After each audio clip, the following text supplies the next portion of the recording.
all over the world. Millions of young people took to the streets, and they were joined by their parents' generation and their grandparents' generation, and they spoke with a single voice. And what they said was clear and compelling. It's our turn. We're a new generation. We want a new vision for the future. There's something unfair in the way this world is organized. Why isn't there no jobs for young people? Why is it that the economy is collapsing? Why is it that this beautiful planet we live in is deteriorating and we are now threatened as never before? We are ending a great industrial era based on fossil fuels. When oil went up to $147 a barrel a few years ago on world markets, all the other prices in the world went up because everything's made out of fossil fuel.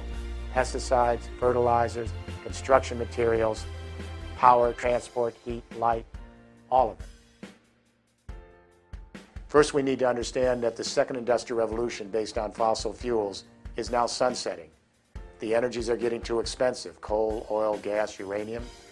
And now the technologies based on those energies, they're very old. They have no multiplier effect. And the entire infrastructure of this civilization based on these carbon fuels is now on life support. Fossil fuels are the most elite energies in the world. They're not found everywhere. They're only found in a few places. So they require huge military investments to secure them. They require massive finance capital from banks to organize them from the wellhead to the final user. The result is the second industrial revolution has created a top-down, centralized energy regime and economic structure unparalleled in history. And today, at the end of this second industrial revolution, 3 of the 5 largest companies in the world are global energy companies. And underneath these companies are the large banks that finance this second industrial revolution energy infrastructure.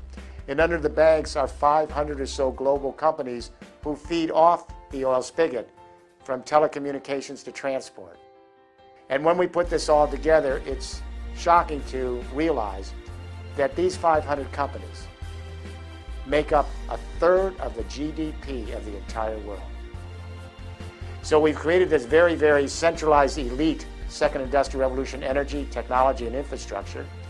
And now, as we end this age in history, 1% of the population that's controlled this pyramid has benefited immensely, and 99% of the population that's at the bottom of this pyramid has been disenfranchised and is getting poorer and poorer. What do? We need a new way to organize society based on justice, inequity, and sustainability. When communication and energy revolutions come together, they change economic history, they change the way power is distributed. We're on the cusp of a great new communication energy convergence, a third industrial revolution. And what is so interesting about the internet is that this electricity communication is very different than the one I grew up on in the 20th century. I grew up on telephones, radio, television, centralized, organized, top-down. By contrast, the internet revolution is organized very differently. It's distributed, it's collaborative. Millions of young people come together in vast networks, and they exercise lateral power.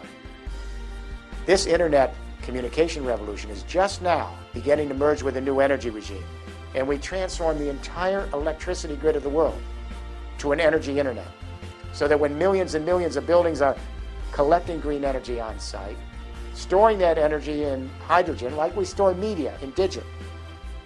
And then if you don't need some of that energy, and some of your neighbors do, your software can direct your energy across an energy internet, and you can share it across continents. This is power to the people. This is lateral power.